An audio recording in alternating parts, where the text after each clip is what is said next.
السلام علیکم ورحمۃ اللہ وبرکاتہ۔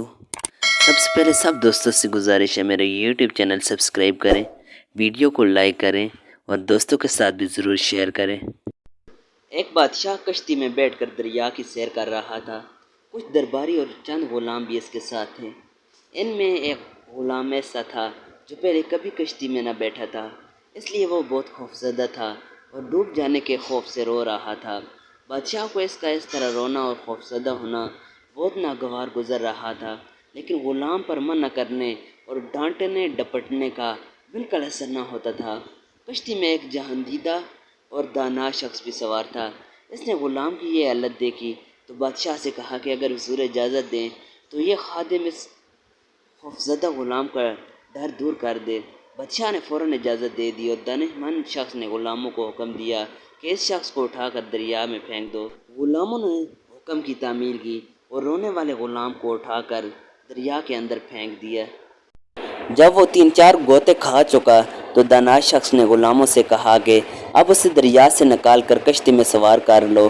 چنانچہ غلاموں نے اس کے سر کے بال پکڑ کر کشتی میں گھسیٹ لیا اور وہ غلام جو ذرا دیر پہلے ڈوب جانے کے خوف سے بری طرح رو رہا تھا بالکل خاموش اور پرسکون ہو کر ایک طرف بیٹھ گیا۔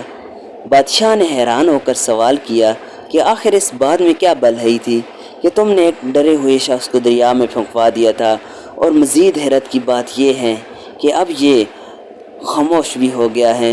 دانا شخص نے جواب دیا، حضور والا، اصل بات یہ تھی کہ اس نے کبھی دریا میں غوطے کھانے کی تکلیف نہ اٹھائی تھی۔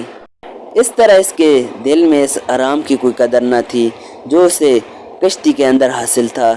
اب ان دونوں کی حقیقت اس پر روشن ہو گئی، اس لیے یہ خاموش ہو گیا۔ جس نے دیکھی نہ ہو کوئی تکلیف قدر آرام کی، وہ کیا جانے نعمتوں سے بھرا ہوا۔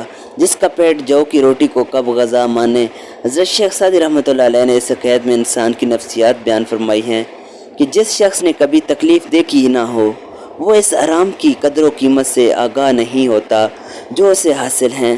اس کے علاوہ ایسا شخص جسارت اور قوت برداشت سے محروم ہوتا ہے۔ مسرت اور کامیاب زندگی وہی شخص گزار سکتا ہے جو رنج و راحت دونوں سے بخوبی آگاہ ہو۔ دوستو اس چینل کو سبسکرائب کریں، ویڈیو کو ضرور لائک کریں۔